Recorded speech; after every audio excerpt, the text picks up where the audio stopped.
계속해서 우리가 로마서의 말씀으로 함께 나누고 있습니다. 이 로마서는 사도 바울이 선교 여행 중에 이렇게 복음을 전하던 그때에, 그리고 또 그 선교의 현장에서 성령의 일하심을 계속해서 경험하는 것을 통해서 그 많은 여정들을 가운데 계속해서 그의 신앙이 깊어지게 되어지고, 그래서 마치 정말 우리가 진하게 우려진 어떤 사골 그 국물을 보는 것과 같이, 그래서 어찌 보면 사도 바울의 어떤 신앙의 정수라고 할 수 있는 그것이 바로 이 로마서입니다. 사실 이 로마서는 굉장히 어려운 책입니다. 그래서 신학적인 논쟁도 이 책 안에 굉장히 많이 들어있고, 그것을 해석하는 견해에 따라서 이렇게 교단이 나눠지기도 하는 그런 책인데, 우리가 이 새벽에 이 짧은 시간에 그 많은 이야기들에 대해서 다 나누기는 좀 무리가 있지만, 그래도 우리가 좀 중요한 부분들을 같이, 교리적인 부분도 같이 이야기를 하면서 묵상할 포인트를 함께 그 위주로 함께 말씀을 나누고자 합니다. 오늘 말씀의 본문 말씀을 보면은 하나님께서 우리를 얼마나 사랑하시는지에 대한 내용을 이제 소개를 하고 있습니다. 하나님의 사랑에 대해서 말씀을 하고 있는데, 다들 사랑을 이제 경험해 보시겠지만, 우리가 누군가를 사랑하고 또 누군가에게 이렇게 사랑을 받게 되어진다면은 그 사랑의 관계는 우리에게 굉장히 큰 행복감을 주게 되어집니다. 물론 우리 인간의 사랑이라고 얘기했을 때 그 사랑의 대상도 여러 가지가 있고, 그리고 또 그 사랑이 어떻게 지속되어지는 시간에도 많은 차이가 있지만, 예를 들어서 이제 우리가 연인과의 사랑 관계를 보게 되어지면은 초반의 어떤 사랑의 모습과 후반의 사랑의 모습이 좀 다르지 않습니까? 모든 것들을 다 해줄 것 같은 어떤 정열적인 사랑이 있었던가 하면은 그 사랑의 감정이 조금은 변화되어지면서 다른 모습으로 또 보여지기도 하는데, 그러한 어떤 사랑이 어떤 불완전한 모습으로, 여러 가지 모습으로 나타나지만, 그럼에도 불구하고 그런 불완전한 인간의 사랑조차도 우리가 사랑의 관계를 통해서, 그리고 사랑하고 또 사랑받는 그 이야기를 통해서 우리에게 여전히 행복감을 주게 되어집니다. 그런데 그렇게 불완전한 인간의 사랑도 그러할진데, 완전하신 하나님의 사랑은 우리에게 얼마나 더 큰 행복감을 주겠냐라는 것입니다. 오늘 본문 말씀은 우리가 하나님으로부터 얼마나 큰 사랑을 받고 있는지, 그래서 우리가 얼마나 행복한 사람인지에 대해서 우리 가운데 말씀해 주고 있습니다. 그래서 먼저 31절을 보면은 바울은 이렇게 질문을 하면서 시작을 합니다. 그런즉 이 일에 대하여 우리가 무슨 말을 하리요? 한마디로 더 이상 여기에 대해서 할 말이 없다라는 겁니다. 우리를 구원해 주시고자 하시는 하나님의 사랑이 얼마나 놀라운 것인지, 그것에 대해서 우리가 말해서 뭐 하겠냐라는 것이죠. 이미 우리 가운데 주어진 바 그 사랑에 대해서 우리가 더 이상 말할 필요도 없다, 그렇게 바울은 확신하면서 얘기를 하고 있습니다. 우리가 로마서 8장까지 오기까지 사도 바울은 하나님의 구원 계획에 대해서 쭉 설명을 했습니다. 그것을 줄여서 가장 핵심적인 내용을 이제 요약한 것이 오늘 본문 바로 앞절에 있는 29절과 30절의 말씀인데, 제가 읽어드리겠습니다. 하나님이 미리 아신 자들을 또한 그 아들의 형상을 본받게 하기 위하여 미리 정하셨으니, 이는 그로 많은 형제들 중에서 맏아들이 되게 하려 하시니라. 또 미리 정하신 그들을 또한 부르시고, 부르신 그들을 또한 의롭다 하시고, 의롭다 하신 그들을 또한 영화롭게 하셨느니라. 바울은 우리에 대하여 말하기를 하나님께서 미리 아신 자들이다라고 얘기를 합니다. 그리고 또 우리를 구원하실 것을 미리 정하셨다라고 얘기를 합니다. 이것을 미리 아셨다라고 해서 예지라고 우리가 표현을 하고, 미리 정하셨다라고 얘기해서 예정이라고 표현을 합니다. 그래서 여기서 이제 신학적으로는 구원받을 자에 대한 어떤 예지와 예정이 있었다. 그리고 또 그렇다라고 한다면 구원받지 못할 자에 대한 어떤 예지와 예정도 있다. 이렇게 어떤 논쟁거리가 등장을 하게 되어지는데, 결국 이 모든 표현들은 결국 뭐냐면은, 제가 생각하기로는 바울은 이런 표현들을 통해서 하나님이 우리를 얼마나 사랑하시는가에 대해서 지금 얘기하고자 하는 겁니다. 바울은 29절과 30절에서 미리 아셨다, 미리 정하셨다, 하나님께서 부르셨다, 의롭게 하셨다, 그리고 영화롭게 하셨다라고 얘기하면서 다 지금 그가 얘기하는 이 표현들을 보면은 과거 완료형으로 다 얘기를 하고 있습니다. 과거에 다 이미 이루어졌다, 이미 다 우리 가운데 주어졌다라고 얘기를 합니다. 그런데 마지막 부분에 이렇게 영화롭게 하셨다, 영화에 관련된 이 본문 이야기를 보면은, 이 영화라는 것은 우리가 장차 마지막 하나님 나라 천국에 들어가게 되었을 때 누리게 되어지는 영광을 표현하는 단어입니다. 그러니까 즉 우리의 시점에서는 아직 그것이 이루어지지 않은 일입니다. 그런데 바울은 그것을 두고 이미 이루어졌다, 이미 완료가 되었다라고 선포를 하고 있다라는 겁니다. 그가 왜 그렇게 선포를 하였느냐, 왜 이런 표현을 쓰고 있느냐, 이것은 뭐냐면은 결국 영원이라고 하는 그런 속성에 속하신 하나님에 대해서 시간 속에서 살아가고 있는 우리 인간의 그런 한계 속에 있는 우리가 하나님을, 그리고 하나님이 일하시는 그 모든 모습들을 완벽하게 이해할 수 없기 때문에 이런 표현을 지금 쓰고 있는 겁니다. 영원에 속하신 하나님의 이제 편에서 볼 때는 이미 우리에게 주어진 이 구원은 처음부터 끝까지 다 완벽하게 이미 이루어진 사건입니다. 하지만 이 땅을 지금 살아가고 있는, 지금의 시간을 살아가고 있는 우리에게는 분명하게 우리 인생길이 아직 남아 있습니다. 아직 가야 할 길이 우리 가운데 있습니다. 그리고 아직 남아있는 그 길을 가는 이 모든 모습들 가운데 여전히 우리가 이 땅을 살아가면서 우리는 좁은 문, 좁은 길을 가기 위해서 힘써야 하고, 그리고 그 과정에서 그 상황과 환경 속에서 여전히 우리는 어려움을 겪고 그 가운데 어떤 탄식과 아픔 속에 우리 가운데 주어진 이 구원이 흔들리는 어떤 믿음, 그것을 붙잡아가면서 살아가는 우리의 여정이 아직 우리 가운데 남아 있습니다. 그런 여정 속에서 하나님께서는 지금 이미 다 이루어 놓으셨다라는 구원을 우리가 어떻게 확신하면서 이 땅 가운데 살아갈 수 있겠냐라는 것입니다. 여러 가지 환경과 상황 가운데 우리가 살아가고 있을 때 여전히 흔들리는 그 마음을 가지고 하나님 편에서는 이미 그것을 다 이루셨다 말씀하시지만 아직 가야 할 여정이 남아있는 우리의 편에서는 그것을 어떻게 확신할 수 있겠냐라는 것이죠. 무엇을 우리가 받은 구원의 어떤 근거로 삼을 수 있겠냐라는 겁니다. 거기에 대해서 바울은 본문에서 우리를 향하신 하나님의 사랑, 그것이 우리가 구원을 확신할 수 있는 근거가 되어진다라고 이야기하고 있습니다. 우리 모두 경험하고 있지만 우리가 이 땅을 살아갈 때에 계속해서 우리 성도들을 무너뜨리기 위해서 공격하는 세력이 있습니다. 사단은 어둠의 영들을 동원해서 성도들을 미혹하기 위해서 온갖 노력을 다합니다. 분명히 이러한 악의 세력을 우리가 간과해서는 안 된다라는 겁니다. 우리가 이 땅을 살아갈 때 악의 세력이 우리를 공격하고 분명한 그런 세력이 있습니다. 그것을 알고 대적을 해야 됩니다. 그런데 그렇다고 해서 우리를 대적하는 그런 원수들이 있다라는 것을 알고 있지만 오히려 우리가 그것들을 더 과대평가할 필요도 없다라는 것입니다. 왜냐하면은 오늘 말씀이 얘기합니다. 만일 하나님이 우리를 위하시면 누가 우리를 대적하겠냐라는 것입니다. 하나님께서 우리를 보호해 주신다라는 것이죠. 우리를 보호하시는 강력한 하나님의 손이 우리 가운데 있다라는 겁니다. 우리가 죄를 짓게 되어지면은, 우리가 이 땅을 살아갈 때 죄 가운데 있게 되어지면 사단은 우리를 정죄하고 공격합니다. 그러나 오늘 말씀 가운데 하나님의 구원은 이미 우리 가운데 임하였습니다. 하나님은 예수 그리스도의 보혈로 우리의 모든 죄를 덮으셨습니다. 사단이 아무리 날고 뛴다 하더라도 우는 사자와 같이 큰 입을 벌리고 우리를 삼키려고 하고, 그것이 우리 눈에 아무리 거대해 보인다 할지라도 그것이 하나님보다 클 수 없다라는 것입니다. 구약 성경에 거인 골리앗 앞에 왕도 장군도 군인도 모든 백성들도 다 떨고 있을 때 두려워하지 않았던 한 사람이 있습니다. 그 자리에 17살밖에 안 된 다윗이 있었습니다. 그는 전쟁이 하나님께 속한 것을 알고 그것을 확신한 자였습니다. 그리고 그것을 확신하였기에 다른 모든 사람들이 골리앗 앞에서 떨고 있었을 때 다윗은 떨지 않았습니다. 그리고 하나님께서 나를 지켜주신다는 그 확신 속에 그는 적진으로 뛰어들어갔습니다.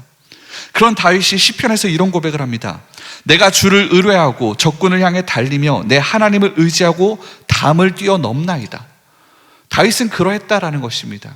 우리 신앙의 상황에 어려움은 여러분 우리의 문제가 되어지지 않습니다. 오히려 우리에게 문제가 되어지는 것은 무엇이냐면은 우리가 상황 가운데 압도되어지고 하나님을 보지 못하는 믿음, 그것이 우리에게 문제가 되어진다는 겁니다.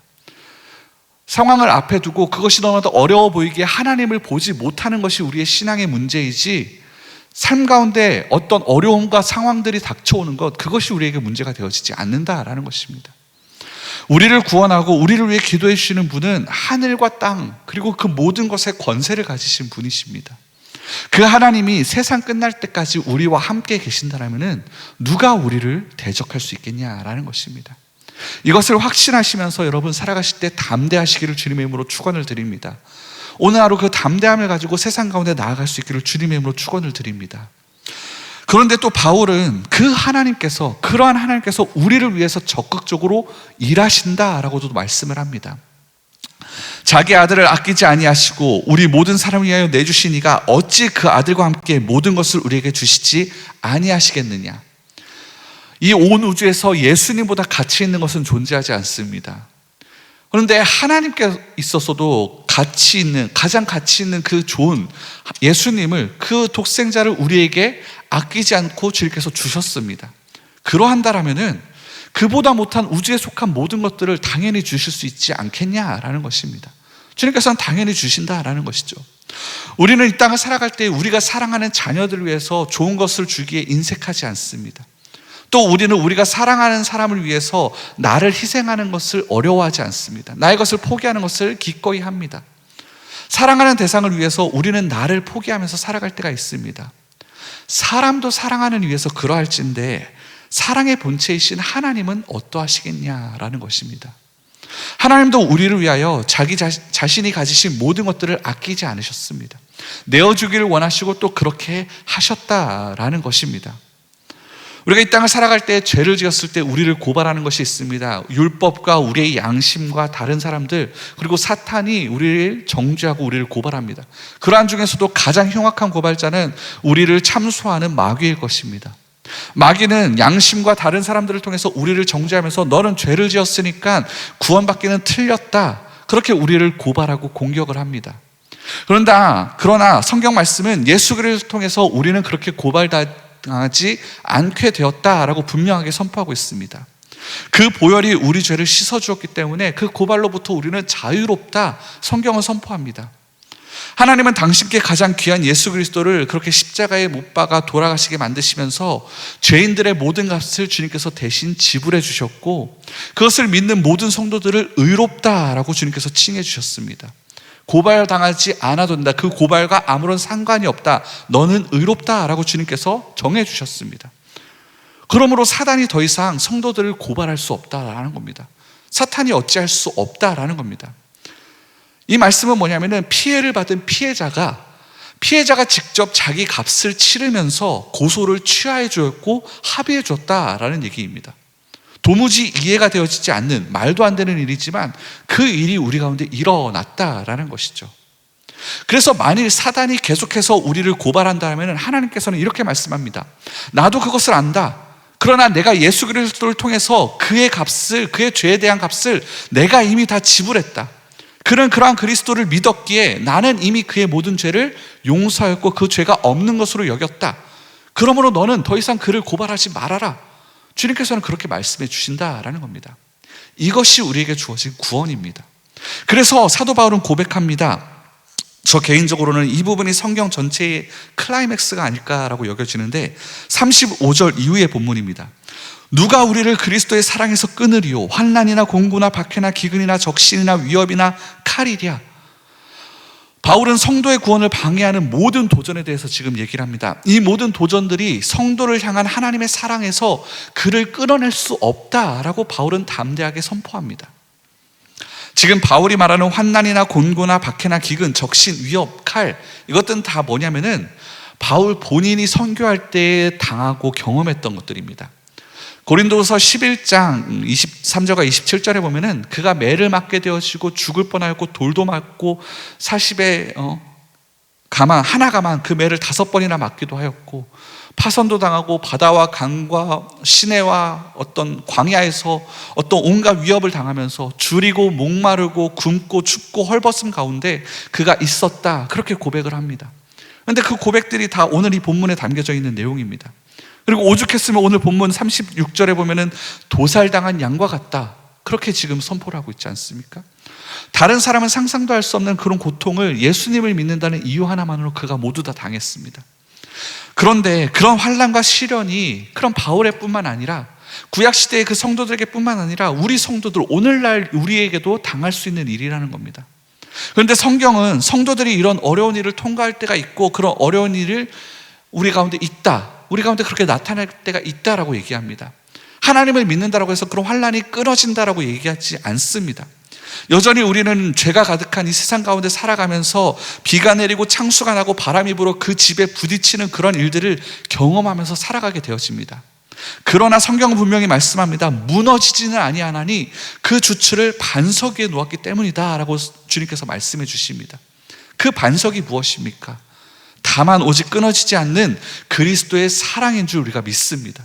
그 사랑에 우리가 주추를 내리고 그 사랑의 반석 위에 우리가 굳게 선다라면은 우리가 무너져 내리지 않는다라는 것입니다. 믿음의 사람에게는 그 어떤 핍박도 그를 향하신 하나님의 사랑에서 끊어낼 수 없습니다.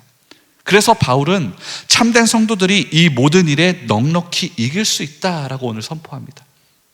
겨우 이기는 것이 아니라 이 사람은 이 모든 환난과 고난을 충분히 넉넉하게 이길 수 있습니다. 그렇게 바울은 선포합니다.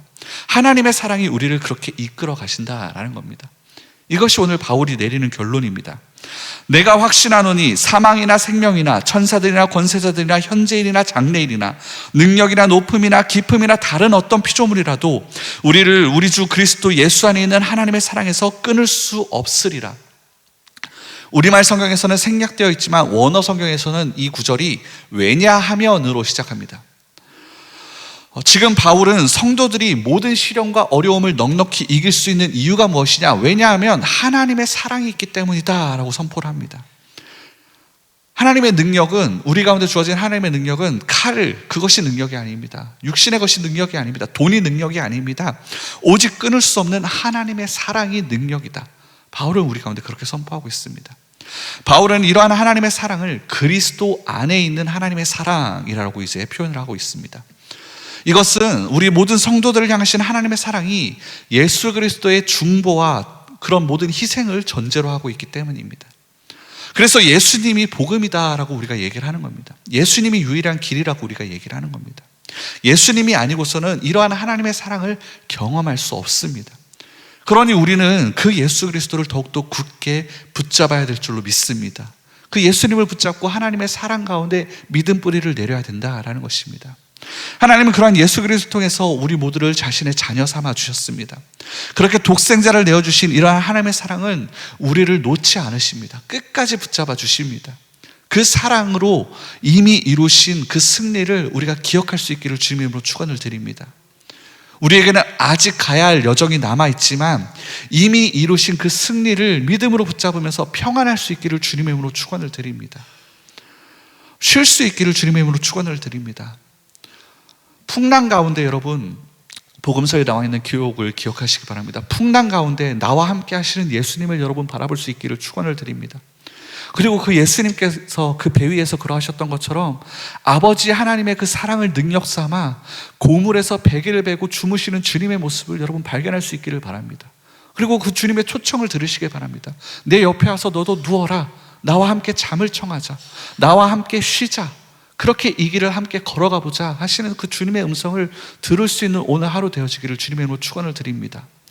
이 땅을 살아가는 우리에게 환경과 상황 가운데 그것들이 너무나도 거대해 보입니다. 연약한 우리의 인간의 눈으로는 세상이 너무나도 커 보입니다. 강대해 보입니다. 우리를 집어삼키기에 우는 사자와 같은 그런 악의 영들이 우리에게는 너무나도 커 보입니다. 하지만 오늘 주님의 사랑이 우리와 함께 하십니다. 그리고 그 사랑은 그 풍랑 속에서도 죽을 것과 같은 그런 위기 속에서도 주무실 수 있는 평안함을 우리 가운데 줄 수 있습니다. 평안하게 이 세상을 살아갈 수 있기를 주님의 축원을 드립니다. 오늘 하루도 그렇게 하나님의 사랑을 믿으면서 그 사랑에 나의 모든 삶을 내어 맡기면서 구원의 완성을 향해서 이끌어 가시는 주님의 귀한 은혜를 누리는 저와 여러분 되기를 주님의 축원을 드립니다. 기도하겠습니다. 사랑의 주님, 우리가 그